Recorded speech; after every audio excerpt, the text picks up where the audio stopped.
जैसे दवा एक्सपायर्ड हो जाता है ना, तो उस दवा का कोई काम नहीं रह जाता है, मतलब अनुपयोगी हो जाता है दवा।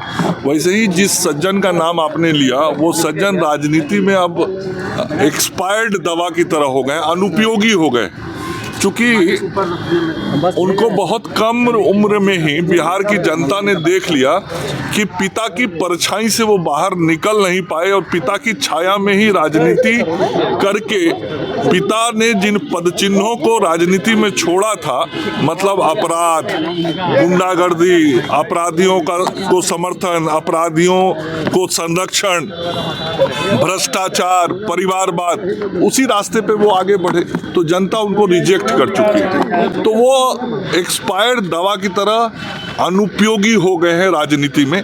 इसलिए अब वो क्या बोलते हैं, क्या करते हैं, इसका बहुत मायने मतलब नहीं है।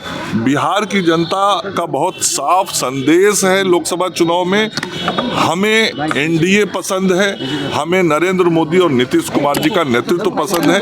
बाकी राजनीति करना है तो घूमते रहेंगे। वो इलेक्शन की बात हो रही कि इसी साल तक हो सकता है।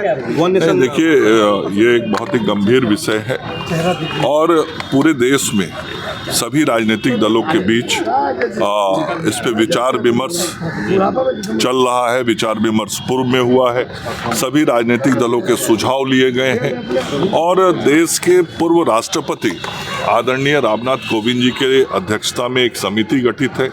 उस समिति ने एक प्रारंभिक रिपोर्ट भी तैयार किया था और सभी राजनीतिक दलों से विचार विमर्श करने के उपरांत जो विचार बनेगा, जो सुझाव सभी के आएंगे, उसके आलोक में कोई भी निर्णय होगा। तो अभी सब कुछ यह प्रक्रियागत है।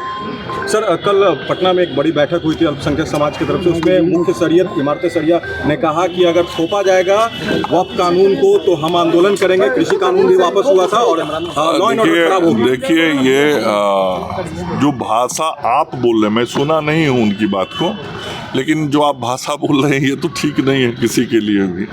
और यह लोकतांत्रिक देश है, प्रजातांत्रिक देश है, संविधान से देश चलता है, संविधान की व्यवस्थाएं हैं और संविधान की व्यवस्थाओं में जब कभी कहीं सुधार की ज़रूरत पड़ी है तो आज़ादी के बाद से अभी तक बहुत सारे सुधार किए गए हैं और हमारे आदरणीय प्रधानमंत्री नरेंद्र मोदी जी के नेतृत्व में कई सुधार देश के अंदर हुए हैं। आगे भी जिन सुधारों की ज़रूरत है उन सुधारों की तरफ हम आगे बढ़ेंगे। किसान सड़कों पर थे, अब अल्पसंख्यक समाज सड़कों पर। मैं कह रहा हूं कि जिन सुधारों की ज़रूरत सरकार महसूस करेगी। सरकार कैसे बनती है? जनता के वोट से, जनता के समर्थन से बनती है। तो जनता ने जो मैंडेट दिया है उस मैंडेट के अनुसार हमें जो भी आवश्यक इस देश के लिए लगेगा वो काम निर्णय करके करेंगे, सभी से बातचीत करके।